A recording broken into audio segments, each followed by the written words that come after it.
What's up, broods and brudettes? It's the Pico Dudes. I'm Sam Rathert, and with me, the guy who won't eat McDonald's. It's Jeremy Hidalgo. But really, should anybody eat McDonald's? You know what? So no one should, and you know I did, because luckily there's no video today, because I have my shame cup, my McDonald's drink sitting next to me also. And you know, I thought on my way here, I thought of a new McDonald's tagline. What's that? It would go like this.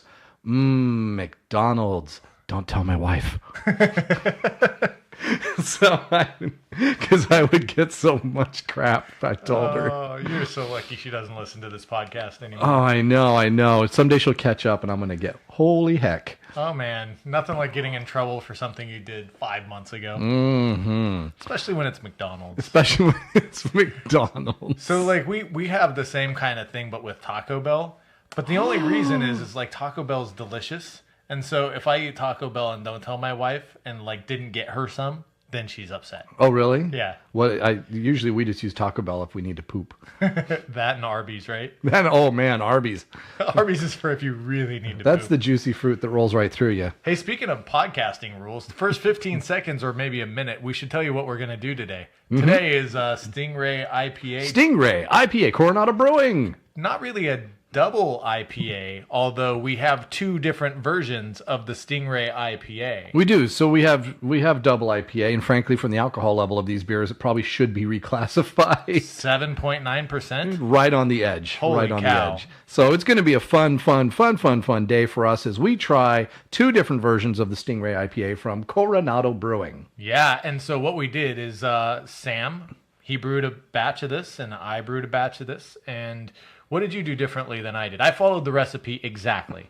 So I did most of that, except I didn't use the provided yeast. Okay. So normally it comes with, I believe it's US-05, so follow US-05. Yep. And instead of that, based off of recommendations from our wonderful friend Andy Lust there, I tried Denny's favorite, I think it's called. You picked up the 1450. Smack Pack of the 1450. We've been teasing this thing for what, like 5 episodes? Mm-hmm. So now we finally get to talk about the Smack Pack, the 1450. I threw half of it into this brew and another half in another brew we'll be talking about in another episode or two. So, and you've been like harvesting that yeast and reusing the same yeast used for different beers. Harvesting the crud out of it. So I've now used that same yeast for 6 brews. Yeah. So we have a number of brews coming up. So what will be really interesting is to find out, okay, now, did something change with the character? Do all these start tasting the same? Or can you really reharvest yeast? And now I know it worked because I've tried some of them. Yeah. What'll be interesting is when we actually try them on the show, rate them, compare them, see if they all start tasting the same. That's my fear. Yeah. It really is.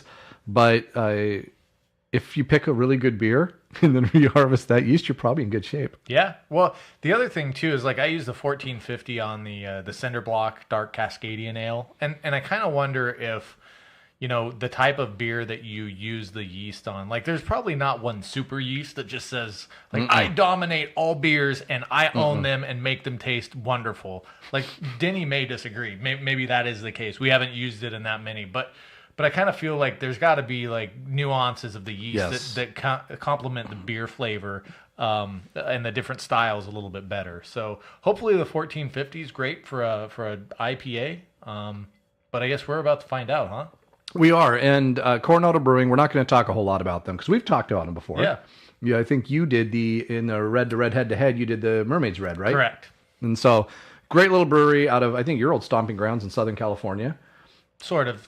Yeah, I was a bit north of that, but they're down in San Diego. Yeah, they're down in San Diego. In fact, the Stingray IPA, actually the name Stingray comes from a beach right there in Coronado. So they've named it off a little local shoreline, and it's supposed to be a really neat, fruity, delicious IPA. It's got all of our favorite hops, right? Yeah. It's got the Citra, it's got the Mosaic, it's got the Simcoe, and a little Southern Cross thrown in there. So, again, we use the exact same recipe. The only difference, the yeast, and we'll see how this thing turns out. All right. Well, first off, so we've poured each a glass of each, and the first thing like that we notice is there's a color difference. So what's the SRM on this supposed to be? It's supposed to be 7. What do you think yours is at? I'm betting that's closer to a 9. Yeah, it's a bit darker, which 9 or is, 10. Yeah, and this is the first brew batch that you use, the 1450 Denny's favorite. Yep. So very first batch of the 1450. So when I say we brewed it exactly the same, we did brew them the same. We mostly fermented them the same. We did not prepare for consumption the same because I'm still going to bottles. So whereas yours went into a keg and you carbonated it, forced carbonated it. Mine went into bottles, added the sugar, and so one, I didn't cold crash before racking, and I think you did. Yep. And I also have all that extra, trub and stuff at the bottom of my bottles because it's also breaking down the sugars I added for carbonation. Right. And with that, and the fact it's been in my car all day, in a barely cold freezer bag, and being shooken up, I think all of those, I don't know which one, but a combination may have contributed to the darker color. Yeah. Well, so let's talk a little bit about that too. So again, like you mentioned, I followed the recipe pretty much exactly. I think with the one exception from a Pico brew perspective that I changed up is I brewed the beer. I usually cool mine down in the sink, in the keg, within about 30 minutes, and then I pitched the yeast. This one got brewed right before I was going on vacation. I think I was able to wait the requisite 3 days or whatever they recommend, toss the dry hops in there. It finished its fermentation by the time that I got back, so it had like a good 13-day fermentation. Okay. Then I took it, put it in the refrigerator, and cold crashed it for weeks. Intentionally, or just because you didn't have time to get to it? Well, kind of both. So it was sort of intentional in the sense that I wanted to stop the fermentation. I knew it was done. I put it in the refrigerator, and it's not that I forgot about it. It's that I really truly wanted to cold crash it, and I knew that I was going to force carbonate and that you were going to do your bottle conditioning, and so there was a time lapse there. We brewed them pretty close to the same time frame, and it was just and then vacations and busyness and all that kind of stuff, and so here we are. And basically I think my beer benefited from a longer cold crash. It's nice and cold right now. When I racked it from the ball lock keg into the Pico serving keg, which I needed to do so I could force carbonate it. Normally I would do it in the tap room, but I've got to get a new CO2 tank, and so as I mentioned, short on time, haven't had a chance to get that ready to go. But it when I racked it, it was super clear coming out of the tube. I'll post some pictures. It's a little bit less clear right now, but some of that might be some chill haze. But you'll see the pictures that accompany the podcast. We might throw a couple of video shots up on our YouTube channel or something if we get ambitious and don't drink too much.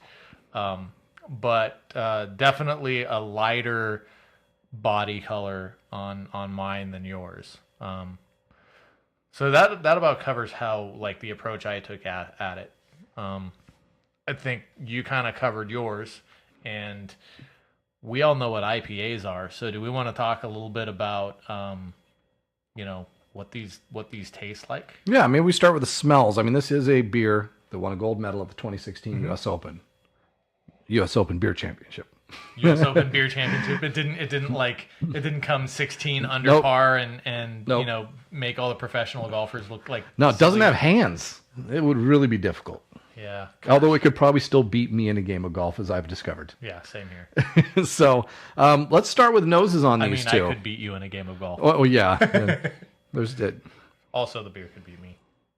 So you take sniffs. I'll watch. Maybe grab them both. See if you can tell the difference. I get a lot of that mosaic hop kind of comes through on the nose. Is that a tropical fruit that you're getting? A little bit. There's sort of that. There's a little bit of a sweetness tinge, and I will sort of temper this in saying I tried the beer and I'm picking up, because I've been on this ketogenic diet, I'm picking up on sweet notes very intensely. It's because same as last episode. Yeah, and so I tasted the beer and immediately I was like, oh, this is delicious. It's also a little sweet. It's very tropical fruity. I think you had mentioned something like there's aromas and hints of peach in there, and peach is very prominent to me. Princess peach, like a nice sweet ripe peach. And so, yeah. How about you? What do you get on the nose? Oh, sun-kissed citrus and soft accents of nectarine and peach is what I'm supposed to get. Exactly that. And by the way, I'm smelling my version. Yes. You are smelling your version. So, do you want to, since we're talking smells, grab the other one and see? Oh, but that tastes so good. I had to take a drink. That's really good. See what that smells like. Oh, nice weedy finish. Weedy, buckwheaty. Oh, what is that? That's different. No, it's not bad. It's drastically different. I know it is. It's not bad at all. But your first reaction, I went, maybe I'm smelling something different because it was, oh my God, what is that? No, it's not like it's not like I just smelled a bag of assholes or something. It's Wow. It's just different. I wasn't expecting it to be so different. Maybe I should cut that out. Oh, I'm sure that'll happen. You know, I was listening to the last episode and I heard where you made the marker and slammed the table so you could tell what to cut out, but didn't. Oh my You're like, let me make a marker. Wham! I thought a car ran into me. I was like, jeez. You got all that bass in your car. I'm sorry if anyone else drove off the road at that moment. I think you guys should just embrace it and turn it into a drinking game. So every time we say we're gonna take something out and don't. Oh yeah, you take a shot or you drink an entire beer. Yes. I don't know if you'll get through an episode. We've had some episodes that will kill you. Yeah. and then hashtag about it or something.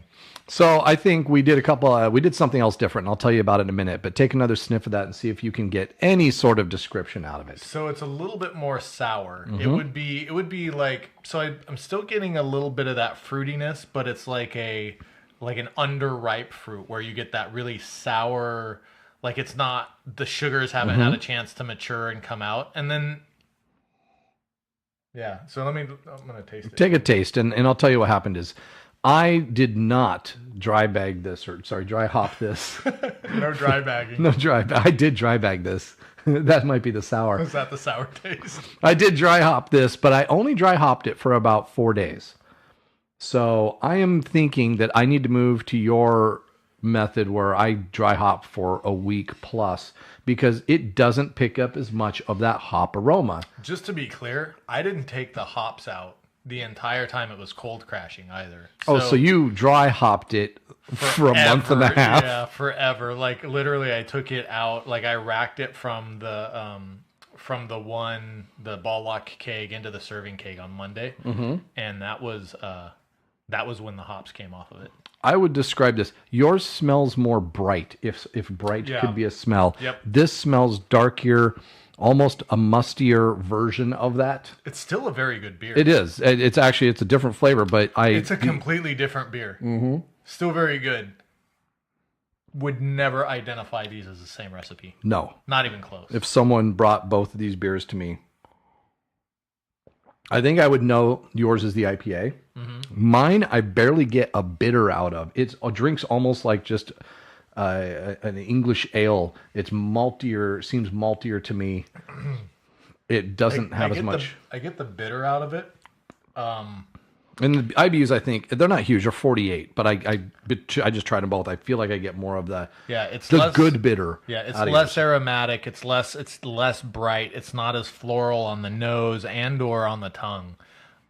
It's not a it's just not a hop forward beer at all. It tastes like I forgot to put the hops in. It does. And it smells like I forgot to put the hops in. And I did. I put them in, but I only put them in for 3 or 4 days. I think I need to do dry hop longer in some of these recipes. Yeah, and I think you can, like, depending on whether you're doing Pico brew or any home brew, sometimes people will rack into a secondary fermenter and then they'll do the dry hopping then, and that could go like 2 or 3 weeks. Yep. Right. So the thing is even with the Pico brew, beer really benefits from an extended amount of time in the fermentation process, whether it's primary or secondary or however. And mine never got that secondary. Mine never got a rack into a cold crash. Mine went from a warm bucket right into bottles. Yeah. And that's probably a lot of that color we're seeing.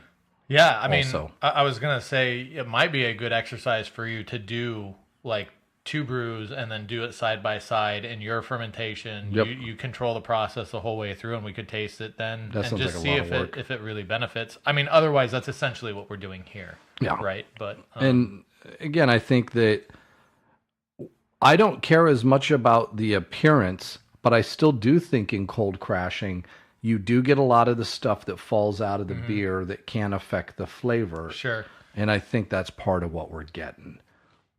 I get more of a cereal taste in yours, which I think is there's a little bit more of just the bits in suspension, right? Yep. So not necessarily just the yeast, but just The bits. the bits. The twig and berries. No. Well, you did say you dry bagged it. Yeah. You're suspended. So much trouble right now. Get out of my beer. Yeah, so I don't know. It's weird that they came out this differently. So I don't even know if we can pick out the difference in the yeast because of the definite difference in the beers. And again, they're both good. And I'm really struggling because mine is really warm, and that of course affects the flavor also. Yeah, mine is definitely more bitter. It is. That upfront like hop bitterness. But it's the bitter you're shooting for in an IPA. Yeah. And it's followed after the swallow for me with more fruit in my mouth. It's Banana, couple berries. pineapple. It's really good. Where did the pineapple come from? Didn't you hear you're like supposed to eat pineapple? Never mind. I'm not explaining that one. No, okay. So yours is what I kind of wish mine would have been. I don't think the yeast that was provided is bad. I've heard a lot of people rail against it, and I'm not quite sure what flavor profile it adds, but... So Andy Lusk sent me a message the other night, and what he said was really, really kind of a brilliant idea, and maybe what Pico Brew intended all along. But he said that he is now, instead of dry hopping his beers, he's taking the hop packets out of the PicoPak that are supposed to be earmarked for dry hops, and he's putting them in his Pico still. And he's distilling the hop oils out of those. Yes. And then he's adding it in. And he says it takes the hop infusion levels to like unrealistic heights. Yeah. He said it's everything it's supposed to be and more. That Pico still is super interesting because of that. Because I think you will be able to produce beers much closer to a craft brewery than... I find our beers are very good, but when compared to what I get in the store... They're not as sharp all around, all the different things. They're just not quite as sharp. They're much more mellow around, the bitterness, the aromas, the flavors, everything. And I think that's just part of the process that you go through, and the fact that we are using the common ingredients Pico Brew, but a lot of it, I think, is the hops. Well, and sometimes I think it's to the beer's benefit. Like, I agree. I've had a number where I prefer the Pico Brew version. Yeah, like Dragon's Tooth Stout is one, and you've got one that you brewed that we're going to be reviewing here shortly. I think there was Dead Guy Ale. Dead Guy Ale. We preferred ours over theirs. In fact, I've gone back and revisited. Like Dead Guy Ale has kind of become a beer that I'll go in and I'll just buy a 6-pack every once in a while, and I drink it. Still kind of... But are you ever kind of disappointed? Yes. I am too. I'm still kind of hoping for the PicoPak version, and I go, well, I'm an idiot. I just need to order a PicoPak. I just brewed up another batch of it. Did you? I did. So I'll be bringing that in a few weeks too. Yeah. So I don't know if we could get this, if I could get like us organized a little bit more, we can get a little bit more polish on this podcast. Maybe we can get a little bit of revenue so we can, invest in a Pico still, or I don't know, maybe Pico Brew wants to help us out and loan us one or something. Yeah, just loan us one of those trial units. Yeah, and then we can get it going and hop oils. Start playing around with all kinds of stuff. Like I think hop oils are brilliant though. I think that really makes sure your beer gets the exact flavors you want. Yeah. Well, and I think and you don't have to worry about how long it's in, too short, too long, any of that. I've read like articles in Homebrewers magazine or whatever, and they talk about like how a lot of the microbreweries, what they're doing is they're doing the dry hops and they're doing all that stuff, but they're adding hop oils to really get those next level hop infusion flavors and everything. Stronger flavors, stronger aroma, sharper and cleaner all around. Yeah, it's super clean. Like I don't know, your beer is still really good, but it's a lot. It's a lot more of an ale to me. I was gonna say it tastes Christmassy. Yeah. I don't know if I can describe. It tastes Christmassy, and I'm trying to think of what's making it. There's something like almost peppermint, this Christmassy flavor I'm getting. Yeah, I kind of get that candy cane almost. I kind of get that, and I'm trying to figure out like It's still a little sweet. Yeah, it's a sweet beer. It's still bitter, but it's not. It's not like as sharply that, bitter. Yeah, it's not that sharp initial Clean. bitter. Yeah, it's a. You know what it reminds me of is there's a brewery like in Georgetown, which is where we work, called Two Beers. And they make a winter ale that's a little bit more substantial than this one, but it's called Fireside Chat.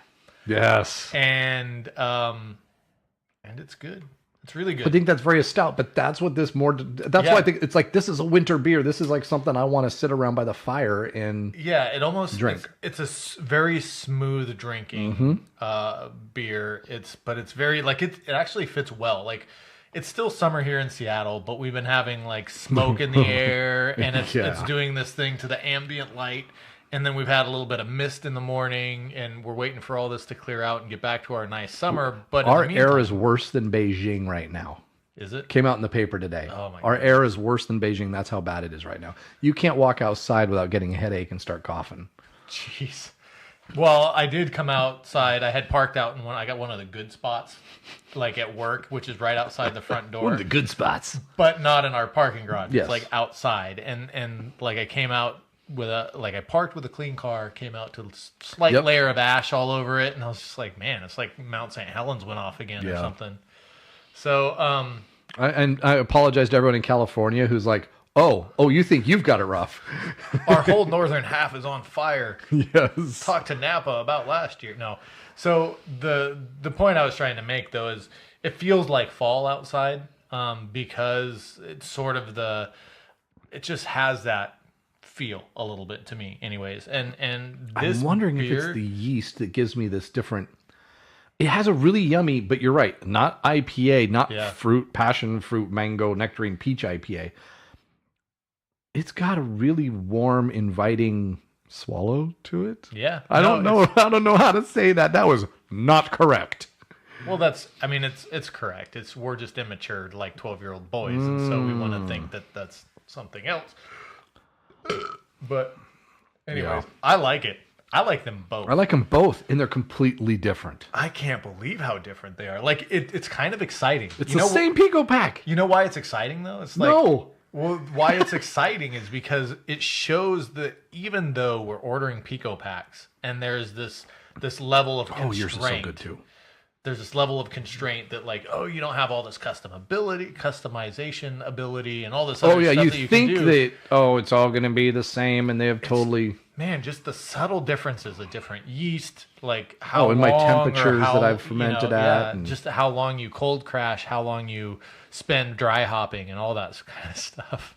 It's just it affects the flavor. Can you think about dry hopping now and not picture me haloing over a bucket? No. Dude. That's just brought it. B. Any gamer guys will know. Yes, they're going to know exactly what's going on there. All right. So I don't know. Do we want to get to we didn't even really explain. I guess we kind of explained like what we tasted and what we smelled, right? I think we kind of did. Again, summarize. Yours has great fruit on the aroma. Yeah, bright. It's bright. It's clean and crisp. And again, it is much colder, and I think that may also help some of that. But it's clean, it's crisp. And after I swallow, I get still another fruit explosion that comes out. It screams like juicy, bright, fresh IPA. Mm-hmm. It's like taking a bite out of a nice, crisp, good flavored, slightly sweet green apple or nectarine. Yeah, nectarine, peach nectarine. Yeah. It's definitely got that. And then there's like after you've had your two fruit explosions in your mouth, and then you kind of pineapple. You exhale. There's this little bit of a weediness that comes up that's really just nice. It doesn't come up. It just you taste it. Yeah. Okay, we're gonna pick top 10 beers to throw up. Oh God. None of them are a sour. Vanilla Imperial Bourbon Stout Porter thing. Oh my goodness. These are both really good. And so that's to summarize yours. Bright, clean, crisp, very fruit forward, great bitterness, just the right amount. And I don't like bitter beers, but this is a great amount because it almost makes everything taste cleaner and brighter. Yeah, and there's Again, I feel like there's enough sweetness to it to really balance out that bitterness. Oh, there is. I mean, that's what you want. Yeah. It doesn't give me bitter beer face at all. Yeah, exactly. And yours in contrast, I think, is like, it's still like taking the bite out of the peach, but this is now a peach that's been covered in sugar. This is a peach cobbler. Yeah, that's exactly what I was peach headed. cobbler Like, is what this covered tastes in like. sugar, maybe some It cinnamon. does taste like pie. It's cinnamon. That's what I was going for. Cinnamon. Cinnamon. It's Not peppermint. This is cinnamon. This is cinnamon. Cinnamon, not the stripper. It's the cobbler. This is great. This is like, so again, with the way the weather feels outside, I've been like reading books to my daughters and stuff like that, and this is like Cinnamon, totally. This is great. This would be the beer you drink while you're reading a book by the fire. Mouth Or sounds, sorry. huh? Well, at least you're not eating popcorn. Half of our listeners just turned off their radio. Mouth sounds are supposedly the worst thing you can do, so that's why I'm trying not to eat. Oh, is that a podcast rule? It sure is. It's one I break all the time. Mouth sounds. Mouth sounds. It's just like moist and things like that. It's like things that turn people off. That word really doesn't bother me. Like, because I think of Betty Crocker cake and stuff like that when I think about moist. Some people that incites like thoughts of, I don't know, crotch sweat and like stuff like that and things that we won't mention on the podcast. Oh, really? Now we're drawing the line after crotch sweat? That's where the line gets drawn, folks. Crotch sweat, but no further. Well, I think there was something earlier Dry that balling. I should probably go. Oh, yeah, I did. Oh, yeah, cut that. Dry balling. Dry balling. I thought it was dry bagging. Oh, yeah, I was dry bagging. I just cut to the chase. Call it what it is. That's what that B button is all about. So Crouch. you should try and add some tea bags next time. Oh, man. So let's rate them. yeah, let's do that. Could you grab my bottle while I kind of vamp Yeah. here because I ran out. And this is, God, these are both good. They do not taste like 8% beers. Oof. But That's I gonna can be loud. already tell by my feelings right now that these are 8% beers. I'm having a wonderful time breaking my keto diet. See, look at the see. I got foam too. You can't say I don't have foams. Did I ever say you didn't have foams? No. Hey, where's mine? Oh, I still have some. You want? Yeah, I You're good. You're gonna explode. You haven't had a drink in 8 years, so Oh my god, that's good. That's peach cobbler. it's so. That really yummy. is. That's what that is. So interesting. We're gonna have a few more with the 1450 yeast, and we'll find out if that is what is kind of smoothing out the beer, and maybe that's why some people like it, is it feels like it might smooth out the beer. But it tastes like dessert beer without sweet. It's not overly sweet, but it does taste like a warm. Yeah, they both taste pretty sweet to me. But again, I think that's through the lens of keto for great the little last bubbles. few months up to now. So I sure wish this would have been cold. It would have been delicious. I think it's delicious as it is. Like, and again, I think some of that warm, inviting, like, flavors that you get are accentuated by the fact that it's slightly warm. Like it's not horribly warm. It's not crotch warm. Nope, it's not moist. But It would make my area sweat. And so I just jumped back to yours, and I'm going to tell you right now, that's my summer beer.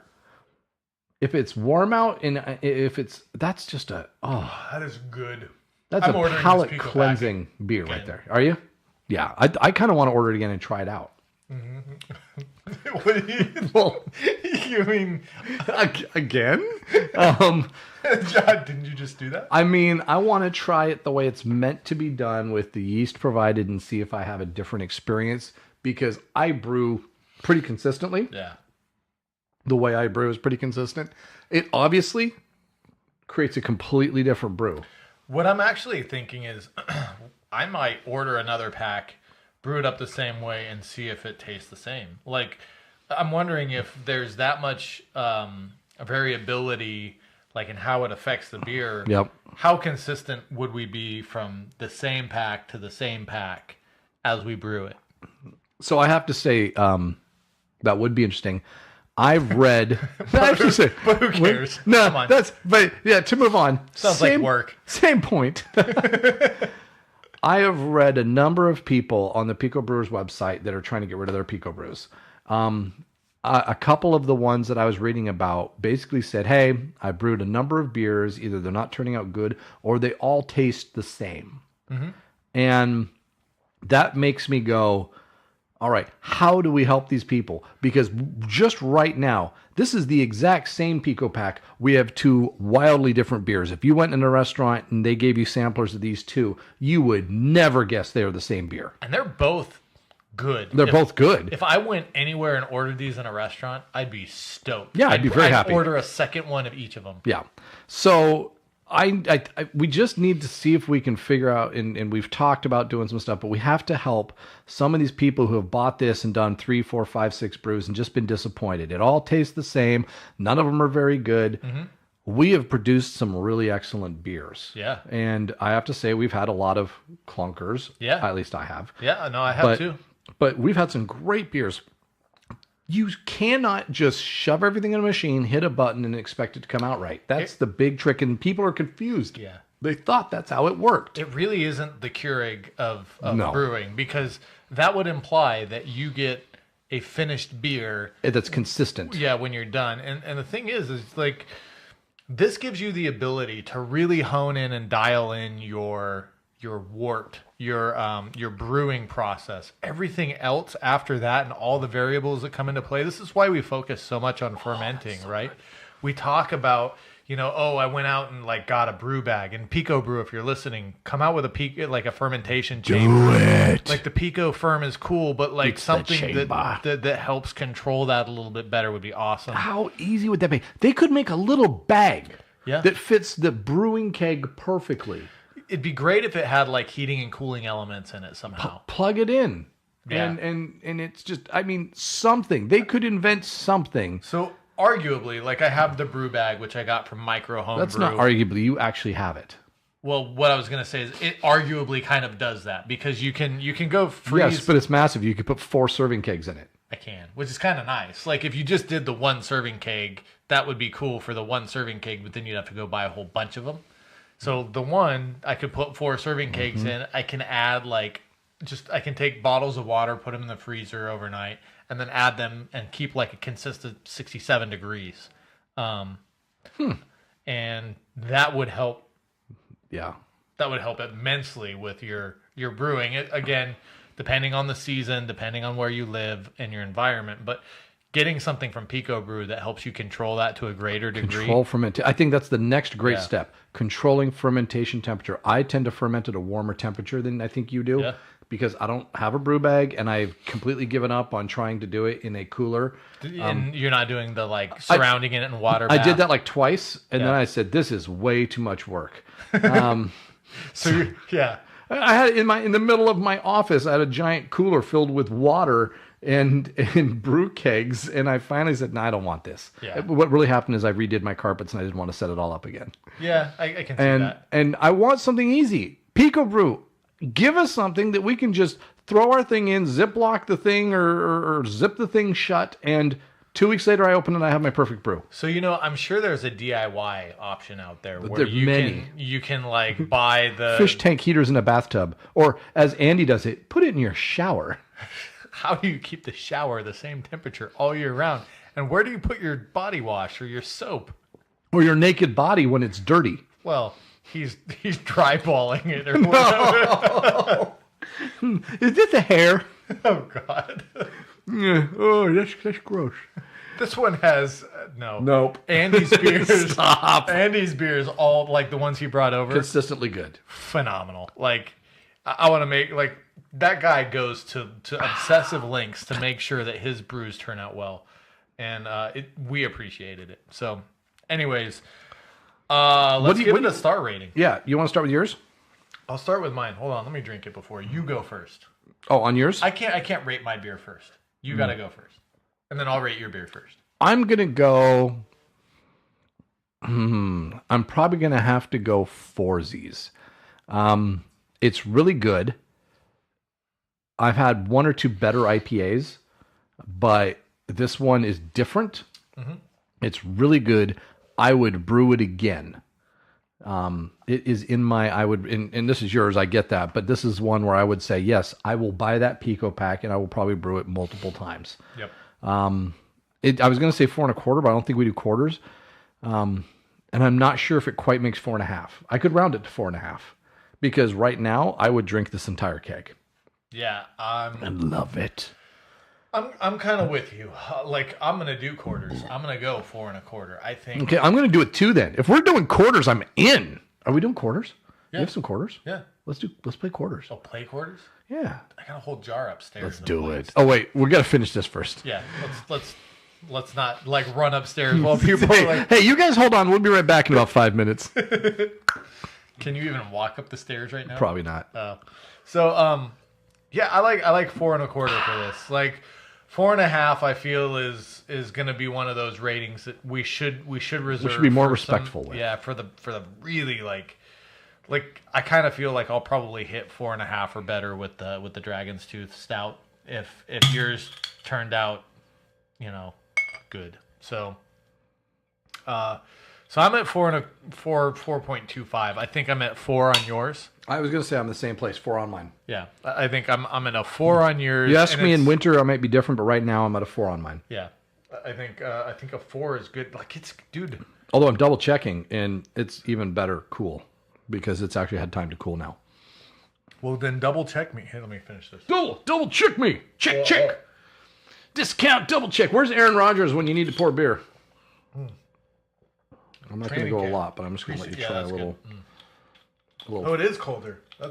It must have warmed up quite a bit while we were just. Well, we poured it for the pictures and let it sit for 20 minutes while we were prepping. We talked for 36 and it was warm minutes. when we started. Well, that's not a bad beer. Oh, that is. It's not a bad beer, is it? Gosh, I'm kind of.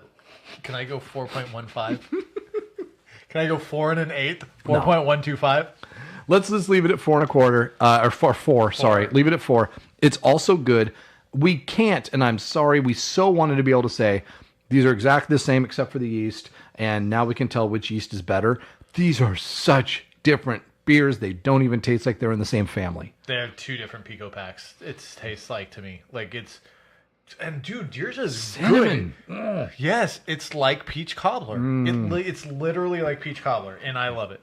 I just love it. So, like Coronado, great job on this PicoPak because it turns out maybe no this what is you an do idiot-proof PicoPak. Yeah, kind of like the Denny Con one. Like how many versions of that did we try? Oh, the only way to screw that up is to put something from Woodinville in it. Well, and that didn't really only screw it up. It just screwed it up like it was prom night. It was bad. Oh, that was so that beer got taken advantage of. I kind of feel like once a year, if we keep this up, once a year we should do a Denny Con porter. That should be our holiday episode. Yeah, and because we'll take time off, no one will have to drive anywhere, and we can just Denny. I mean, wow. Maybe we invite Andy back for that because it took me 3 weeks to recover from having Andy on. We should maybe even make it like an event where we invite other Pico brewers from the area. Yes. Everybody catch you back, Pico, get other Pico brewers in, and we have a big holiday. The only price of admission is a Denny Con bourbon porter stout. Yeah, exactly. Vanilla bourbon porter stout. Yeah, and we'll start a page that logs what are you going to add to yours because we want them all different and we're going to try every single one of them. It's just going to be 2 hours of guys falling down. Dude, that would be awesome. Man. Oh, is that a marker or did Ketchu just fall off the stool again? I think that'd be great. So you got the ratings. We're at a 4.25 on the Stingray IPA. We're at a 4 on the Stingray IPA. But it's a good beer regardless. If you are a Pico brewer, brew this beer. It's a good beer. Yeah, and brew it with 1450, Denny's favorite. Or brew it with the supplied yeast. Just go brew it, man. It's good. Brew it, love it. And on that note, Pico Dudes, out. You've reached the end of another episode of the Pico Dudes podcast. Connect with us at picodudes.com, Facebook, Instagram, or Twitter. And if you enjoyed our show, we'd love for you to subscribe, rate, and give us a review wherever you listen to your podcasts, but mostly iTunes. Also, if you want a code that will help give you some discounts off of the Pico Brew equipment, Z150D equals $150 off of the Z Series. Pro, PRO, 125D gives you $125 off of the Pico Pro, and C75D gets you $75 off of your purchase of a Pico C. We hope you enjoy listening. Look forward to hearing from you. Pico Dudes out.